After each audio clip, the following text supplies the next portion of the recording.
म्हटलं फार घाबरले, कारण कधीच आयुष्यामध्ये माईकवर बोलले नव्हते आणि खूप सारी ऑडियन्स माझ्या समोर बसलेली. टेबल होता मध्ये आणि टेबलच्या मागे मी माईक घेऊन ते स्क्रिप्ट वाचत वाचत बोलत होते. आणि मग ज्या टाळ्या पडल्या, तालियों की गूंज आपके कान में आ रही है. माझा नवरा ऑडियन्स मध्ये ऑलरेडी होता, पण कोणाला माहित नव्हतं की तो माझा नवरा आहे. की इव्हेंट झाल्यानंतर जस्ट माझी कोपऱ्यात नजर गेली, म्हटलं आई शपथ हे माझे सासरे बुवा आहेत. तेव्हा त्यांना बघून मी कॉन्शियस झाले खरं तर. So it was like a burden की आता, आणि जॉबही तेव्हा हातात नव्हता आणि अँकरिंग साठी इव्हेंट्सही तेवढे येत नव्हते. तर आणि पूर्ण वेळ मुलाला फक्त आणि फक्त माझे हसबंड सांभाळतात. आलेले की असं मस्त हक करतो, मिठी मारतो आणि मला म्हणतो मम्मा.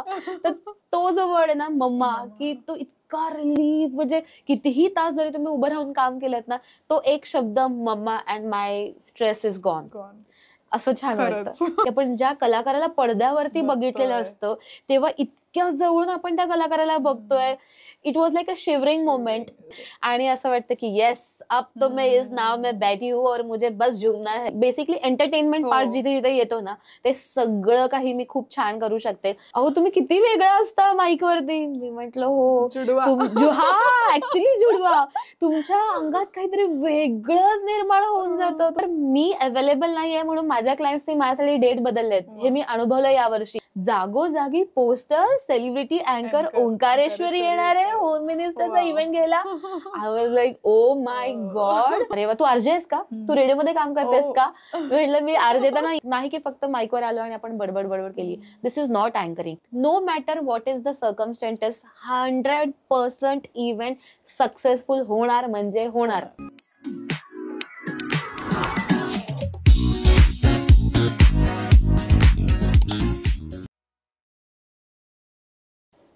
नमस्कार मित्रांनो, वाढीव मंडळी या पॉडकास्ट चॅनल मध्ये तुमचं खूप खूप स्वागत आहे. आज आपल्या सोबत आहेत सेलिब्रिटी अँकर ओंकारेश्वरी मॅम. हॅलो मॅम, स्वागत आहे तुमचं. हॅलो, कशी आहेस? मस्त, मजेत. आणि आपल्या गेस्टना वाढीव म्हणायचं कारण म्हणजे त्यांनी खरंच आयुष्यात काहीतरी एक्स्ट्रा ऑर्डिनरी केलेलं आहे. वाढीवपणा त्यांनी आयुष्यात केलंय आणि हे करिअर आज त्यांनी घडवलंय. ओंकारेश्वरीने आतापर्यंत 2000+ इव्हेंट्स डिलिव्हर केलेले आहेत मागच्या 8 वर्षामध्ये. खूप खूप स्वागत आहे तुमचं. Thank you so much. मला सांग, या करिअरला सुरुवात कशी केलीस, अँकरिंग मध्ये कशी आलीस? मी फर्ग्युसन कॉलेजमध्ये आधी ग्रॅज्युएशन कम्प्लीट करत होते. ग्रॅज्युएशन कम्प्लीट करता करता तेव्हा असं होतं ना की शिकतानाच काहीतरी पैसे कमवायचे. तर मग प्रमोशनल इव्हेंट्स आधी व्हायचे, तर तिथे ॲज अ प्रमोटर म्हणून मी जॉब करायचे आणि तिथे अँकर्सला मी बघायचे स्पेशली. मग ते कुठेतरी डोक्यात होतं, पण कधी असं वाटलं नाही की स्वतःहून अँकरिंग करावं. मग आफ्टर कॉलेज मी जॉब केले 2-3 वर्ष आणि मग my sister came into the events. म्हणजे तिने इव्हेंट जेव्हा स्टार्ट केले तेव्हा तिला असं वाटायला लागलं की अरे आपली बहीण खूप छान बोलते. आणि तिला एक दिवशी रिक्वायरमेंट आली होती, एक बर्थडे इव्हेंट होता. तर ती म्हणाली की जस्ट तू ट्राय का नाही करत. म्हटलं फार घाबरले, कारण कधीच आयुष्यामध्ये माईकवर बोलले नव्हते. एवढा मोठा ऑडियन्स माझ्या समोर असणार आहे, मला कॉन्टेंट माहित नाहीये, इव्हेंट फ्लो काय असतो काहीच माहित नाहीये. सो मी खूप सारे व्हिडिओज बघितले आणि एका अँकरला ठरवलं की फॉलो करायचा आता आपल्याला, कारण की आयुष्यामध्ये एखादा तरी गुरु पाहिजे आपल्याला. सो मी खूप सारे व्हिडिओज बघितले, लिखाण केलं खूप सारं, अगदी म्हणजे एक एक सेंटन्स मी लिहून काढला आणि म्हटलं ओके ठीक आहे ट्राय करूयात. आणि अंगराज ढाबा जो कोंडव्यामध्ये आहे, that is the very first resort की जिथे मी माझ्या आयुष्यातला सर्वात पहिला इव्हेंट केला. पूल साईड त्यांचा बर्थडे पार्टी होता आणि खूप सारी ऑडियन्स माझ्या समोर बसलेली. टेबल होता मध्ये आणि टेबलच्या मागे मी माईक घेऊन ते स्क्रिप्ट वाचत वाचत बोलत होते आणि लोक म्हणतात अरे आवाज कुठून येतोय. सो आय वॉज, आणि मला पुश करत होती माझी सिस्टर की तू पुढे जा आणि पुढे जाऊन बोल. मी म्हंटल ठीक आहे. मग हळूहळू पुढे जात जात मी कधी त्या ऑडियन्सशी झाले मला समजलंच नाही. आणि मग ज्या टाळ्या पडल्या त्या इव्हेंट मध्ये, इट वॉज लाईक की हा मी काहीतरी केलंय. And then the journey started. ती सॅटिस्फॅक्शन वाली मोमेंट होती. येस, ऍक्च्युली की ते मनामध्ये कुठेतरी भीती जी होती ना की ते करू शकेल का नाही. जेव्हा ऑडियन्सच्या टाळ्या पडल्या तेव्हा मला समजलं की अरे ओके, आपलं कौतुक करणारं कोणीतरी आहे, लोकांना आवडतं आपण जे काही बोलतोय तो. आणि मग हळूहळू मग ताईने पुश केलं. मग वर्षभर मग मी ऍज अ कोलॅबरेशन मध्ये इव्हेंट्स केले, परिचय वाढत गेला, इव्हेंट प्लॅनर्स बरोबर काम करत गेले आणि मग आज 8 वर्ष झाले इव्हेंट्स करते. खूप छान इव्हेंट करते खरं तर तू. आणि त्याच्या टाळ्या वाजल्या, त्या टाळ्यांनी मी हे करू शकेल की नाही, हे हा. उत्तर तुला मिळालं आय येस गेस. ऍक्च्युली म्हणजे जी भीती होती ना की नाही यार मला बोलता येईल का नाही, म्हणजे तो आय कॉन्फिडन्स पण नव्हता माझ्याकडे, पण ते फक्त जे म्हणतात ना की तालियों की गूंज आपके कान में आ रही है, तिथे कुठेतरी इट टच माय हार्ट आणि I was like yes, that was the this moment. Is the break which I needed in my career. कारण की मी ते 9 to 5 जॉब करणारी मुलगी नाहीच आहे. जसं मी म्हटलं की after college me 9 to 5 job करायचंय, पण ते ना ते ऑफिस मधलं ते वातावरण की तुम्ही तेच सेट, त्यांचं टाइम फ्रेम सेट असतो, कामही सेट असतं, तेच केलं पाहिजे, ते नव्हतंच माझं. कधीच मजा नाही आली. एका इव्हेंट मध्ये इतकं भारी वाटलं ना, म्हटलं येस, आणि मग सुरुवात झाली. आणि हे करताना फॅमिलीचा सपोर्ट कसं होतं तुला? नक्की. जेव्हा लग्नाच्या आधी जेव्हा मी इव्हेंट्स करायचे तेव्हा असं होतं की हा काहीतरी करते आपली मुलगी तर आपण करूयात सपोर्ट. पण जसं लग्न झालं आणि it was a lockdown 2020 I think, 19-20 मध्ये, 20 मध्ये लग्न झालं आणि मार्च मध्ये तर लॉकडाऊन झालं. तर पहिले 2 महिने माझं छान गेलं, कारण की आम्ही दोघंच इथे राहतो. माझी सासरकडची मंडळी ही ठाणे जिल्ह्यातली आहे, माझं माहेर निगडी प्राधिकरणातलं आहे, त्याच्यामुळे लग्नाच्या आधी खूप छान वाटलं. कधीही जा, कुठेही जा, काम करा, इट वॉज फाईन. पण लग्नानंतर जेव्हा मला माझ्या साथीदाराची साथ खऱ्या अर्थाने मिळाली, ते जेव्हा माझ्या सोबत यायचे तेव्हा असं वाटलं की हा, त्यांनी सपोर्ट केला मला की तू करू शकतेस, आणि त्यांनाही माझं काम फार आवडतं. फार कमी पुरुष मंडळी असतात, खास करून नवरे असे फार कमी असतात की ज्यांना आपल्या बायकोचं कौतुक ऐकायला आवडतं, हे फार कमी आहे. एक दिवशी काय झालं ना, आम्ही दोघेही एका इव्हेंटला गेलो होतो आणि इट वॉज अ बिग संगीत इव्हेंट. खूप मोठा मॉब होता, एका रिसॉर्टला इव्हेंट होता. आणि इव्हेंट झाल्यानंतर माझा नवरा ऑडियन्स मध्ये ऑलरेडी होता, पण कोणाला माहित नव्हतं की तो माझा नवरा आहे, ठीक आहे. पण लोकांची चर्चा झालेली की अरे अँकर का आवाज कितना अच्छा है, कितना अच्छा वो सबको एंगेज कर रही है. तर हे जेव्हा त्यांनी स्वतःच्या कानाने ऐकलं ना, इव्हेंट झाल्यानंतर ते मला स्वतःहून येऊन म्हणाले की आज मी तुझं कौतुक ऐकलं आणि I am really proud of you. तर ते खूप छान वाटलं. भारी आणि मग त्यांची जेव्हा साथ होती तेव्हा मी हे फुल फ्लेज मध्ये करू शकले. आणि येस ऑफकोर्स की माझी सासरकडची मंडळी सुद्धा खूप छान आहेत. माझ्या सासूबाई खूप हौशी आहेत, त्या नेहमी मला सपोर्ट करत असतात, कधीच म्हणत नाही की तू इकडे ये आमच्यासोबत. हा ऑफकोर्स जेव्हा कधी काम नसतं तेव्हा त्यांचा हट्ट असतो की आम्हाला सुद्धा तुझा वेळ हवा आहे, आम्हाला सुद्धा अनुभवायचं की आमची सुनबाई कशी आहे. तर माझा प्रयत्न नेहमीच असतो की त्यांना सुद्धा वेळ द्यावं. आणि सणासुदीला फार कमी जाणं होतं. लग्नाच्या सुरुवातीला 1-2 वर्ष तर ऑफकोर्स मला तिथे जाणंच होतं, कारण माझंही ते कर्तव्य आहे. सो मी जायचे, तेवढंच एन्जॉय करायचे. तिकडे गेल्यानंतर छोट्या छोट्या गोष्टींमध्ये तेही मला इन्व्हॉल्व करायला लागले, की जसं की कोणाची बर्थडे पार्टी झाली किंवा काही एंगेजमेंट, की त्या मला पुढे पुश करायच्या. सो त्यांची सुद्धा तेवढीच खूप छान साथ आहे आणि त्याच्यामुळे मी आज हे करू शकते. म्हणजे अशी सासरची मंडळी मिळणं म्हणजे नशीबच, कारण जिथे सणासुदीला घरी थांबलं पाहिजे, सुनेने घरच्या गोष्टीमध्ये लक्ष दिलं पाहिजे, तिथे आमची सून जाऊन इव्हेंट्स करते आणि त्याला पण घरचे सपोर्ट करतात. ऍक्च्युली ह्याची खरं तर साथ माझ्या सासऱ्या बुवांची आणि सासूबाईंची आहे की त्यांना माहिती आहे. त्यांनी एक दिवशी काय झालं की माझं PCMC मध्ये ना एक स्कूलचं अॅन्युअल फंक्शन होतं आणि माझा हट्ट होता, ते पुण्यातच होते, माझा हट्ट होता की त्यांनी यायला पाहिजे, मला मी काय करते हे बघितलं पाहिजे. आणि त्या हट्टाबाई ते आले आणि जेव्हा त्या ऑडिटोरियम मध्ये, आणि मला माहिती नव्हतं ऍक्च्युली की ते ऑडियन्स मध्ये बसले, मी माझं ऍज युज्युअल माझं छान काम करते. इव्हेंट झाल्यानंतर जस्ट माझी कोपऱ्यात नजर गेली, म्हणलं आई शपथ हे माझे सासरे बुवा.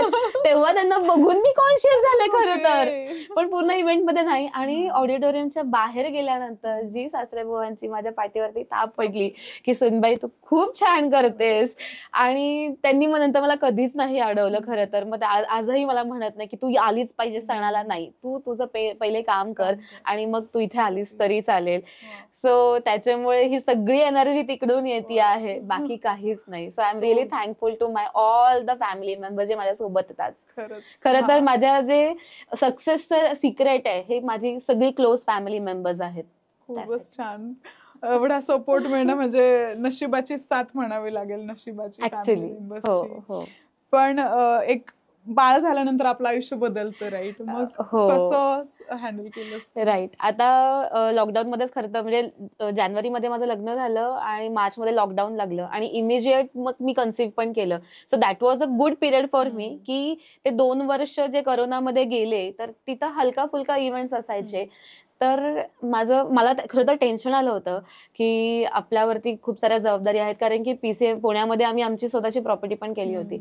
So it was like a burden, की आता आणि जॉबही तेव्हा हातात नव्हता आणि अँकरिंगसाठी इव्हेंट्सही तेवढे येत नव्हते. तर कसं करायचं? फायनान्शियली थोडंसं मला टेन्शन आलं होतं. मग जेव्हा माझं बाळ 3 महिन्याचं झालं, की मी डिसिजन घेतला की नाही, घरी बसून चालणार नाहीये, काहीतरी प्रयत्न करू.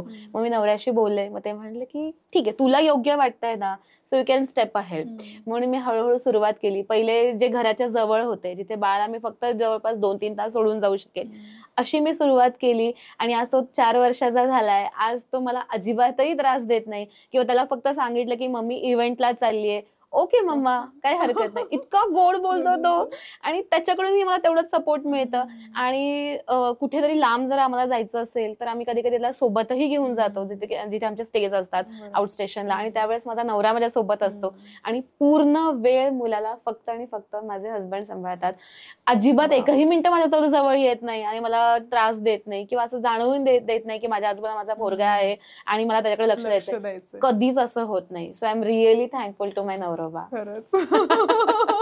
आणि त्याच्यामध्ये पण जो समजूतदारपणा आलाय मुलामध्ये, तो पण नवरोबाकडूनच आलाय मला वाटतं. की कारण त्याला दिसतंय की आपले डॅडी बाबा कसे ट्रीट करतायत आणि त्याच पद्धतीने आपण समजून घेतलं पाहिजे, सपोर्ट केलं पाहिजे. नक्की, कधीच नाही येतो मध्ये. आणि इनफॅक्ट इव्हेंट झाल्यानंतर मात्र मग तो माझ्याकडे यायला अजिबात हे नाही करत. आलेलं की असं मस्त हग करतो, मिठी मारतो आणि मला म्हणतो मम्मा. तर तो जो वर्ड आहे ना मम्मा, की तो इतका रिलीफ, म्हणजे कितीही तास जरी तुम्ही उभं राहून काम केलं ना, तो एक शब्द mamma and my stress is gone, असं छान वाटतं. सो हे सगळी जवळची प्रेमाची मंडळी आहेत. यामुळेच करिअर एवढं छान सुरू आहे मला वाटतं. Yes yes. आणि आता तू खूप साऱ्या सेलिब्रिटीज सोबत काम करते, त्याचा कसा एक्सपिरियन्स आहे तुझा? खूपच छान. जेव्हा मी करिअरमध्ये सुरुवात केली बर्थडेज पासून, नंतर हळूहळू मोठे इव्हेंट्स करत गेले, तर पहिला इव्हेंट माझ्या आयुष्यातला जो होता तो बाई ग हा जो मूवी आला, तर तो प्रमोशन इव्हेंट होता. मला असं वाटलं नव्हतं की मी ते करेन म्हणून. आणि त्याआधी अजून मी काही दहीहंडीचे इव्हेंट्स करायचे.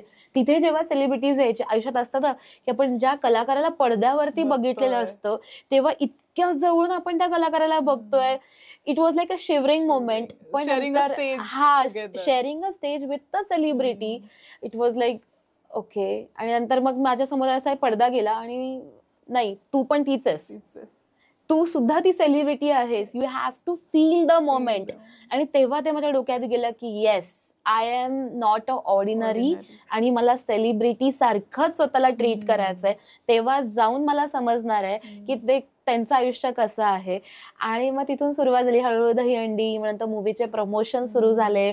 आता रिसेंटलीचा एक किस्सा, जसं मी बाईगाचा उल्लेख केला, बाईगाचा पहिला मी प्रमोशन इव्हेंट केला एका कॉलेजमध्ये. तर तेव्हा स्वप्नील जोशी आणि प्रार्थना बेहरे आले होते. ती पहिली मुलाखत होती स्वप्नील जोशी बरोबर, जसं आपण चॉकलेट बॉय म्हणतो त्याला. तर सगळ्यांची इतकी गर्दी आणि माझाही चेहरा, म्हणजे चेहरा त्याच्याकडेच असं एकदम टकलावून होतं मी.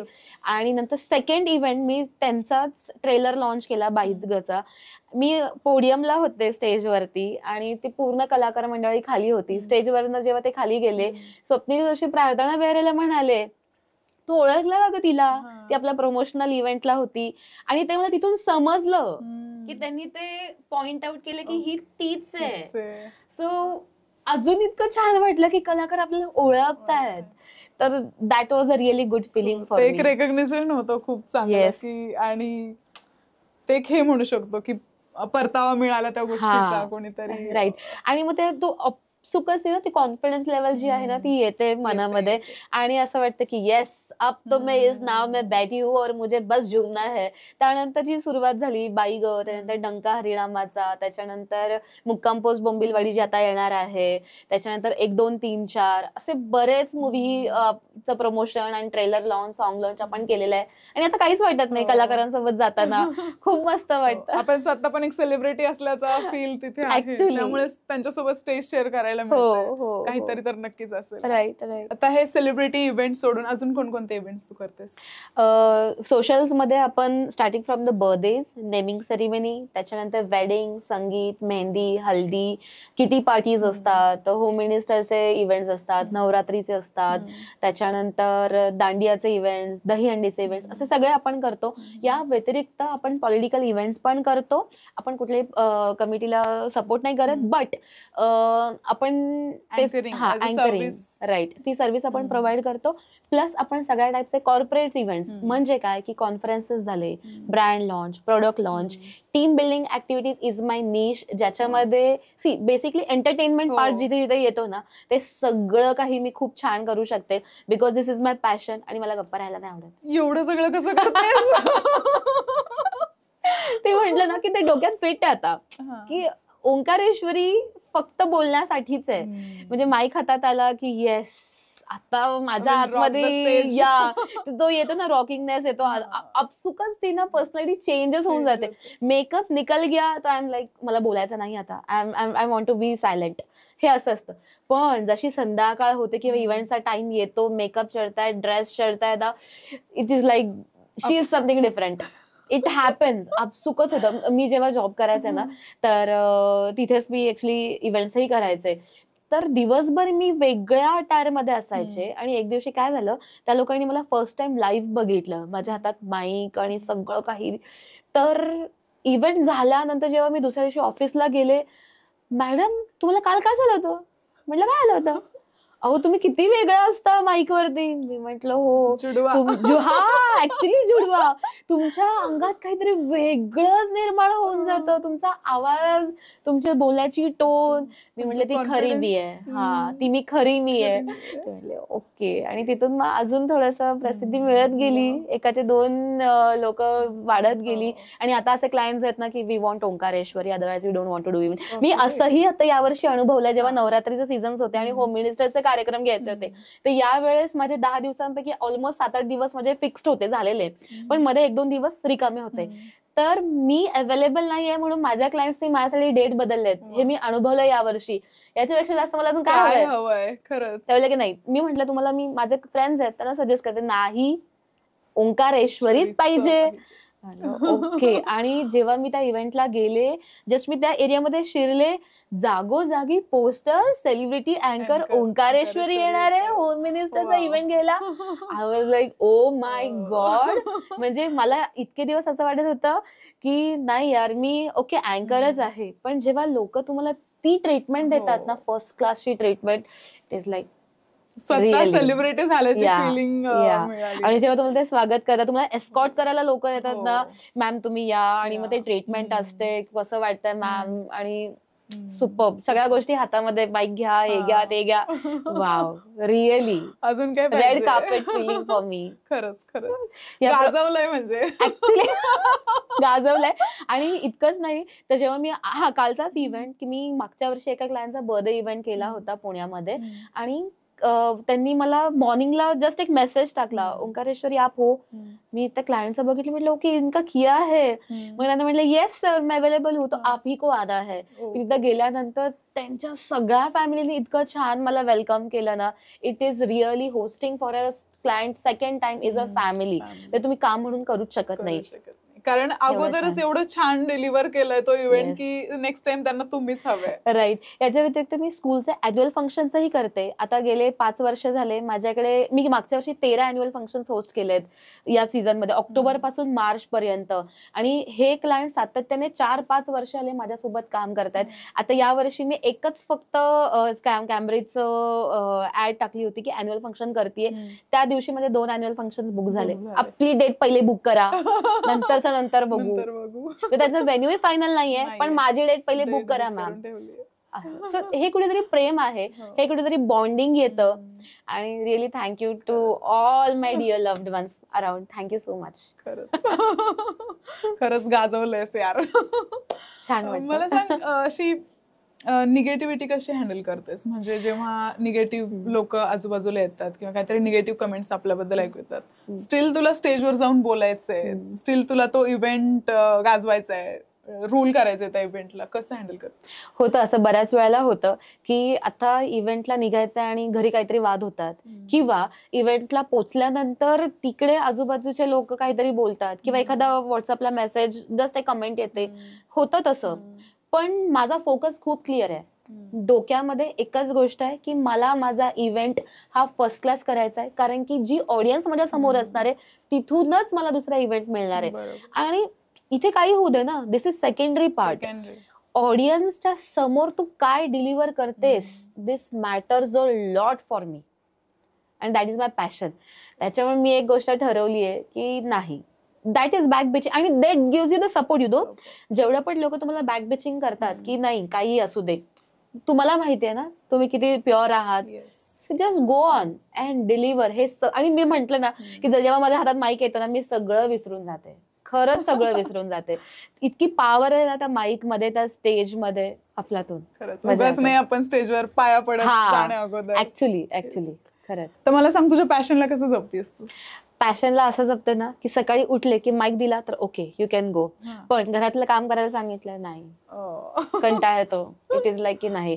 पण फक्त तू जर म्हटलीस ना की आज इव्हेंट, किंवा जस्ट मला एक फोन आला की ओंकारेश्वरी आर यू अवेलेबल टुडे, म्हटलं हा ठीक आहे. इव्हेंटचं नाव ऐकलं की येस, ती एनर्जी आपोआपच मनामध्ये येते आणि मग ते माझी दिवस सुरुवात होऊन जाते. पण जर तू म्हणालीस की नाही आपल्याला आता घर साफ करायचंय किंवा आपल्याला काहीतरी घरातलं काम करायचंय, इट इज लाईक दॅट असं. आणि जसं आपण म्हणतो ना की ते डोक्यामध्ये असलं पाहिजे की नाही हे तुला करायचंय, जोपर्यंत आतून ती ऊर्जा येत नाही ना की येस हे तुला ट्रिगर करताय, नाही वो नाही होत आहे. जसं मी म्हणाले की जसं it is like for me की मला खूप वाटतं की जिमला जावं, वर्कआउट करावं, पण ते ट्रिगरच नाही करत मला. किंवा मी पूर्ण म्हणजे 24 तासामध्ये 10 तास तर आरामात माझ्याकडे आहेत, पण तरी सुद्धा त्यातला 1 तास मी स्वतःसाठी नाही काढू शकत आहे वर्कआउटसाठी. That is really bad thing for me आहे.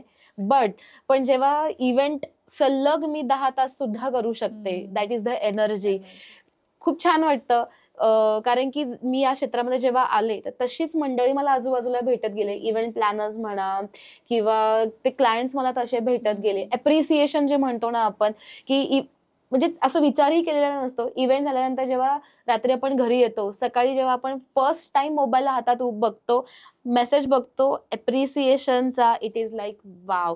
मला माहिती नसतं आणि गुगलला अप्रिसिएशन पडतात, रिव्ह्यूज येतात विथ द फोटोज.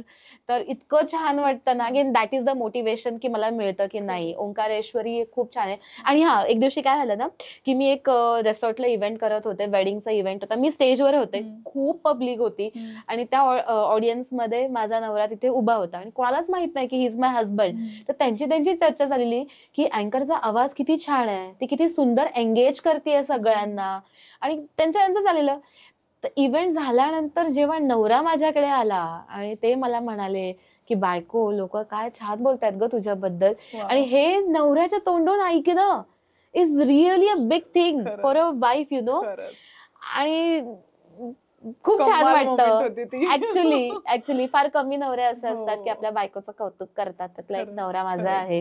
आणि रिअली दुसऱ्यांनी केलेलं पण ऐकून. राईट. म्हणजे काही ठिकाणी असं असतं की लोक माझ्यापर्यंत पोहोचत नाहीत कौतुक करायला, पण माझा नवरा पोहोचतो. आणि असंही फार वेळा होतं की मी स्टेजवरनं खाली उतरली की लोकांचा घोळका असतो सेल्फीज साठी म्हणा, किंवा लोक म्हणतात अरे वा तू आरजे आहेस का, तू रेडिओमध्ये काम करतेस का. म्हटलं मी आरजे तर नाहीये, पण हा रेडिओच्या लोकांबरोबर भरपूर मी कामं केलेली आहेत. सो आय नो की कसं नाही गो तुझा आवाज खूप छान आहे, आम्हाला वाटलं की तू रेडिओ जॉकीच आहे. आणि वन फाईन डे काय झालं ना, मी एक पार्टी होस्ट करत होती, तर एक 8वी 9वीची मुलगी माझ्याकडे आली आणि मला म्हणाली, माझ्या बाजूलाच बसली, दीदी बस ना, मला बोलायचं. म्हटलं ओके बोल, की मला पण तुझ्यासारखं शिकायचंय, कसं करायचं. मग ते जे म्हणतात ना की तुम्हाला कोणाला you are the representer of someone, ती आतून इतकं छान एनर्जी आली ना मला त्या दिवशी की अरे यार मी एवढी लहान असून सुद्धा मला कोणीतरी फॉलो करायचं बघताय किंवा माझ्यासारखं बनायचं बघताय. राईट, मला कोणीतरी यू आर म्हणजे आयडियल पर्सन असं बघतायत. ते खरंच खूप छान वाटतं. आणि जेव्हा ते आपण गाईड करतो आणि तेव्हा त्यांची पेरेंट्स पण आपल्या बाजूला येऊन बसतात आणि कौतुक करतात, खूप मस्त वाटतं. खरंच खूप छान वाटतं. अशी कोणती सिच्युएशन आली एखाद्या इव्हेंट मध्ये जिथे तू स्टेजवर आहेस आणि पॅनिक झाली, आता ती सिच्युएशन कशी हँडल करायची? हो, आजही एवढे वर्ष झाले मी इव्हेंट्स करतेय, तरी सुद्धा असं फार वेळेला होतं की स्टेजवर गेलोय आणि शिवरिंग होतं. कारण की एखाद्या नेव्हर नो ना की तुम्ही मागून कुठल्या मेंटॅलिटीमध्ये येताय त्या स्टेजवरती. पण अचानक जेव्हा सिच्युएशन समोर येते ना, आता रिसेंटली मुक्काम पोस्ट बोंबिलवाडीचं ट्रेलर लॉन्च होता, तर त्यावेळेस माझ्या एका दिवसात 3 इव्हेंट्स होते. तर मॉर्निंगला एक इव्हेंट ऑलरेडी करून आलेले आणि त्याच्यासाठी प्रॉपर गेटअप करायचा होता त्या इव्हेंटच्या प्रमोशनसाठी. तर पूर्ण ते गेटअप चेंज आणि ऑन द स्पॉट मला ते बोलायचं होतं. मला माहिती नव्हतं की त्याचं मला सूत्रसंचालन करायचंय. तर मग काय करणार ना अशा वेळेस, आणि तुम्हाला गॅपही नाहीये त्याचं कॉन्टेंट गोळा करण्यासाठी. स्टेजवर गेले, जस्ट एक डीप ब्रीथ केलं आणि म्हटलं की okay, I can do this. Just गुगलवरती पोस्टर टाकलं, कलाकारांची नावं घेतली, ओके, फोटो बघितला आणि नाव बघितलं, अच्छा हे कलाकार आले, त्यांची नावं घेतली. पण तरी सुद्धा जेव्हा टाळ्या पडतात आणि कलाकार म्हणतात की अरे, आणि जेव्हा स्टेजवरचे कलाकार तुमचं कौतुक करतात, दॅट इज अफलातून. खूप छान वाटतं. वैभव मांगले होते आहेत त्या पिक्चर मध्ये, आणि त्यांचं मर्डरवाले कुलकर्णी हे आम्ही नाटक बघायला गेलो होतो. स्पेशल नाटकाच्या आधी आम्ही भेटलो त्यांना, वैभव मांगलेंना. तर आणि जेव्हा या कार्यक्रमानिमित्त मी स्टेजवर गेले, त्यांनी स्वतःहून मला ओळखलं आणि मला म्हणाले की अरे आपण भेटलो होतो. म्हटलं अरे किती छान तुम्ही मला ओळखताय. सेलिब्रिटीजने आपल्याला ओळख देणं ही आपल्यासाठी मोठी गोष्ट आहे. तर खरंच खूप छान वाटलं. Thank you for all the recognition. येणाऱ्या अँकर्सना काय सांगशील, त्यांना अँकर बनायचं जे तुझ्याकडे आयडल म्हणून बघतायत, काय सांगशील? मी एवढंच म्हणेल, काम म्हणून बघू नका, पॅशन म्हणून बघा. कारण की जेव्हा तुमच्या पॅशन म्हणून तुम्ही म्हणजे काम करता, डोक्यात ठरलेलं असतं की नाही हा मला इव्हेंट गाजवायचंच आहे, नो मॅटर त्या इव्हेंट मध्ये कितीही जरी प्रॉब्लेम आले. कधी कधी असं होतं ना की टेक्निकल प्रॉब्लेममुळे साऊंडच चालत नाही, माईकच चालत नाही, मग तुम्ही काय कराल? मग त्याही वेळेस तुमचा आवाज लोकांपर्यंत पोहोचत नसतो, पण लोकांचं अट्रॅक्शन हे गोळा करणं इज अ टेक्निक. म्हणून जर तुमचं पॅशन असेल तरच तुम्ही या क्षेत्रात उतरा. काम किंवा खूप ग्लॅमर आहे, पैसा तुम्हाला मिळतोय म्हणून नका त्या क्षेत्रात उतरू. कारण ऑडियन्सला खेळवतं ठेवणं, त्या सिच्युएशन मध्ये ती इमोशनल टच तुम्हाला गोळा करणं हे फार गरजेचं आहे. कारण की फॉर एक्झाम्पल एखादा संगीतचा इव्हेंट आहे, तर तिथे त्या मुलीचं लग्न होणार आहे दुसऱ्या दिवशी. त्या आईबाबांना काय वाटत असतं, जेव्हा ती ब्राईड स्टेजवरती परफॉर्म करत असते, त्या आईबाबांच्या डोळ्यांमध्ये ते आनंदाश्रू असतात. तर परफॉर्मन्स नंतर त्यांना जाऊन भेटणं, त्यांच्याशी त्या टॉपिक वरती बोलणं, हे किती अँकर्सला जमतंय हे गरजेचं आहे. नाही की फक्त माईकवर आलो आणि आपण बडबड केली. This is not anchoring. जोपर्यंत तुमच्या आतून येत नाही तोपर्यंत तुम्ही ते अँकर नाही आहात, असं मला वाटतंय. आणि this is my passion, so I am following it. So मी सगळ्या अँकर्सला हे आवाहन करेन की just follow your passion, follow your dream. डोक्यात ठेवा, आपोआप डिलिव्हर होतं. कंटेंट जरी नसलं तरी ते आपोआप तुम्ही त्या सिच्युएशन मध्ये बोलू शकता. Of course experience matters a lot. सुरुवातीला तुम्ही स्टेज शेअर करा अँकर्स बरोबर, मग तुम्हाला नक्कीच तुम्हीही स्टेज गाजवाल. खूप छान सांगितलंस की तुमचं पॅशन असेल तरच त्या ग्लॅमर म्हणून इकडे येऊ नका. आणि ऑडियन्स सोबत कनेक्ट करता येत असेल तर नक्कीच इमोशनली कनेक्ट करता आलं पाहिजे ऑडियन्स सोबत. तू जी सिच्युएशन सांगितली त्यानुसार की इमोशनली कनेक्ट करता आलं ऑडियन्स बरोबर, तर तुम्ही त्यांना एंगेज ठेवणार आहे आणि तरच तुम्ही एक सक्सेसफुल अँकर म्हणून रेकॉग्नाइज होणार. अजून एक गोष्ट मी इथे ऍड करू इच्छिते की लोकांना असं वाटतं की अँकर म्हटलं की खूप ग्लॅमरस असेल, ती स्लिम ट्रिम असेल, पण हा ऍक्च्युली रॉंग कॉन्सेप्ट आहे की लोकांना तुम्ही काय डिलिव्हर करताय हे फार महत्वाचं असतं. नाही तुम्ही किती ग्लॅमरस आहे, किती स्लिम ट्रिम आहात, ह्याच्याशी काही देणं नसतं. जर तुम्ही ऑडियन्सला एंगेजच नाही करू शकले, तुमचं व्हॉइस मॉड्युलेशन नाही करू शकले, तर तुमचा ग्लॅमरस काहीच कामाला येत नाही, असं मला तरी वाटतं. खरंच तुमच्यामध्ये ते स्किल्स पण असणं गरजेचं आहे, rather than your slim trim, right, किंवा वॉट एव्हर. तुम्ही जे व्ह्यूजचे एक्सपेक्टेशन्स मीट करताय पण लोकांसोबत कनेक्टच होता येत नाहीये, तर मग व्हॉट आर यू लाईक, काय दाखवताय मग तुम्ही तिकडे? असं राईट. तर मला सांग, आता खूप सारे इव्हेंट्स करत असतेस तू, त्यातला एखादा क्लायंट सोबतचा मेमोरेबल किस्सा आहे का? मागच्या वेळेस काय झालं की मी एका इव्हेंट मध्ये होते संध्याकाळी आणि एका क्लायंटचा मला फोन आला की आप हो क्या अवेलेबल. तर मी त्याला जस्ट म्हटलं की I am in the event, I will call you back. तर खूप रात्र झाली इव्हेंट संपायला, तर कॉल नाही करू शकले. आणि मॉर्निंगला परत माझा दुसरा इव्हेंट होता, परत मी इव्हेंट मध्ये होते, परत क्लायंटचा फोन आला की are you available for this day. तर मी म्हटलं की ma'am I am in the event, I will call you back. Ma'am म्हटलं की just let me know yes और नो. I said yes. तेवढंच फक्त हे जे 2 डायलॉग्स मी त्यांच्याशी बोलले रात्री आणि त्या दिवशी सकाळी. 4 नंतर जेव्हा फ्री होऊन मी त्या क्लायंटला कॉल केला, पहिला डायलॉग हा होता की आय एम सो रिलीव्ड की you are available because we are connected somewhere. एवढंच, फक्त येस आय एम अवेलेबल. तर क्लायंट मला म्हणाले की अशा अशा व्यक्तीने तुमचा नंबर मला शेअर केलाय, तुमच्यासोबत 3-4 अजून नंबर्स मला आलेत, पण त्यांना कॉल करण्याची इच्छा सुद्धा मला झाली नाही. का तर फक्त तुमच्यासोबत जे 2 डायलॉग्स मी बोलले त्याच्यावरनं मला खूप रिलीफ वाटलं. आणि त्यांनी तो मला इव्हेंट दिला, नेगोशिएटही नाही केलं, विचारलंही नाही की तुम्ही ते इव्हेंट कसा फ्लो घेणार आहात. So she is a pre school owner, जिथे 25 वर्षापासून त्या प्रोफेशन मध्ये आहेत.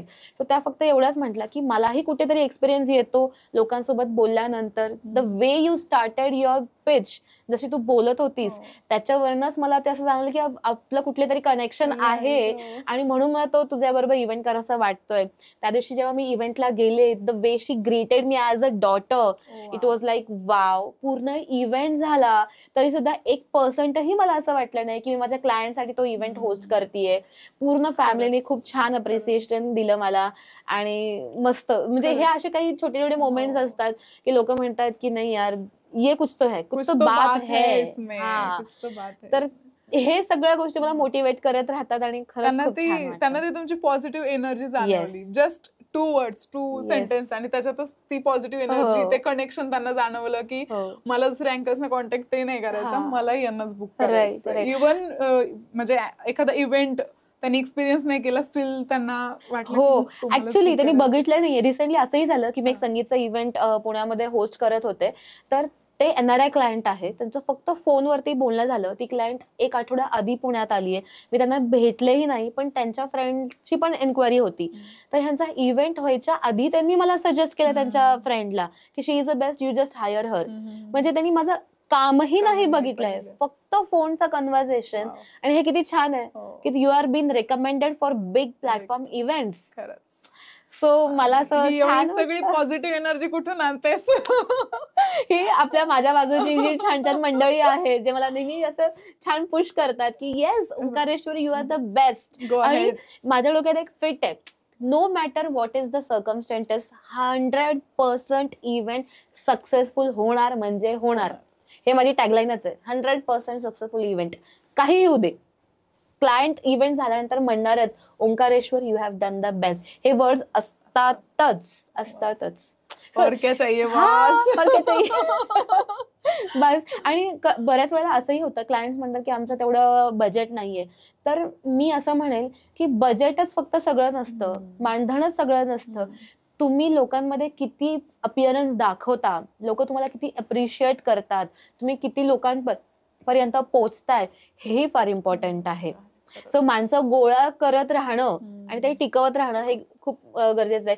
गेले 8 वर्ष झाले मी इव्हेंट्स करतेय आणि काही गेस्ट असे आहेत की अजूनही घरातलं कुठलंही फंक्शन असू दे, birthday, baby shower, wedding, roka ceremony, they are like Omkareshwari ही चाहिए, बाकी कोई नहीं चाहिए हमको, क्योंकि उसको पता है कि हमारी फॅमिली में कौन कौन है. सो ते असतं ना की एक नातं क्रिएट होतं, आपणही आपसुकच त्या फॅमिलीचे एक मेंबर होऊन जातो. खरंच इमोशनली कनेक्ट नाही करता येत. हो. एक क्लायंट मला असे म्हटले होते, अरे तू क्यों टेंशन ले रही है, ओंकारेश्वरी है ना, वो सब मैनेज कर लेगी, उसको कुछ बोलने की जरूरत नहीं है. बस. आणि असंही होतं की क्लायंट्स मला संगीतचा इव्हेंट असेल तर ऑन द स्पॉट मला लिस्ट देतात परफॉर्मेंसची, वो है वो करेगी, कुछ नहीं बताना उसको, बस ये उसके हाथ में दे दो, बस. अजून काय पाहिजे. इव्हेंट वालेच आहेत काही, गेले 4 वर्षाले कंटिन्यू त्यांच्याबरोबर काम करतेय, ते दुसऱ्या कुठल्या अँकरला बोलवतच नाही. मी जेव्हा अवेलेबल नसेल, मॅम आप मॅनेज करके दो, हमको देखना भी नहीं है.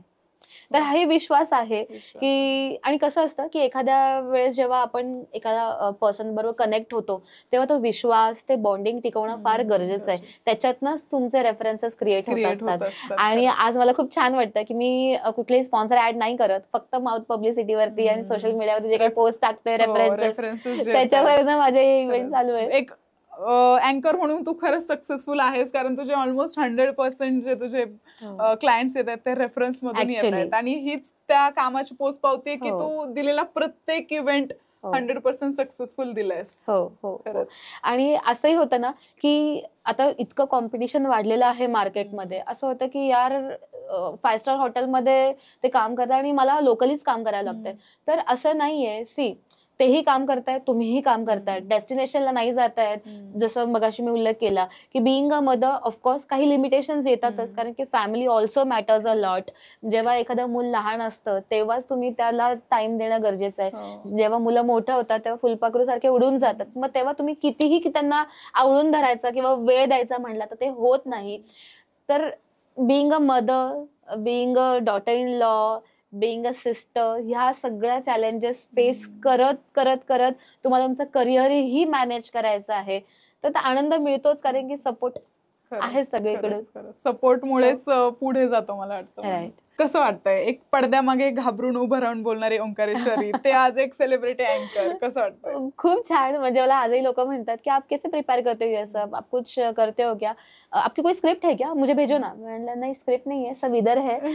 जेव्हा फर्स्ट इव्हेंट मी हातात पेपर पकडून ते वाचत वाचत मी एक एक डायलॉग बोलत होते, आणि आज ऑन द स्पॉट जेव्हा मी सगळं डोक्यामध्ये रेकॉर्ड आहे, रिअली खूप छान वाटतं. एक कॉन्फिडन्स आपसुकच निर्माण झालेला आहे आणि मस्त वाटतं. आणि आज असे काही अँकर्स आहेत जे नव्याने प्रवास सुरू करतायत, मला फोन करतात, असं असं इव्हेंट आहे, पाठवशील का. म्हणलं ओके, पाठवते स्क्रिप्ट, काय टेन्शन आहे त्याच्यात. See, it is always a representing someone. काल मी न्यू कमर होते, आज कोणीतरी नव्याने त्यांच्या करिअरची सुरुवात करतंय, तर त्यांनाही पुश करणं गरजेचं आहे. मदतीचा हात देऊन त्यांना वर आणणं गरजेचं आहे.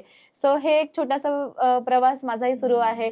आणि जसं आपण म्हणतो की समाजाला आपण काहीतरी देणं लागतो, सो असं नाही की प्रत्येक वेळेस पैसेच दिले पाहिजे समाजाला, तुम्ही काहीतरी शिकवण देणंही गरजेचं आहे. एखाद्याला शिकवलं तर तो समाज निर्माण करू शकतो. ज्ञानदानही गरजेचं आहे. तर मी प्रत्येक वेळेस प्रयत्न करते की माझ्याकडून जितकं ज्ञान वाटता येईल न्यू कमर्स, अँकर्सला, ते मी नेहमी देत असते. खूप छान. खूप छान वाटलं तुला भेटून. Thank you so much. मलाही खूप छान वाटलं आणि थँक्यू सो मच मला इथे बोलवल्याबद्दल. माझी छान लाईफ स्टोरी, जर्नी इथे शेअर करण्याची मला संधी मिळाली.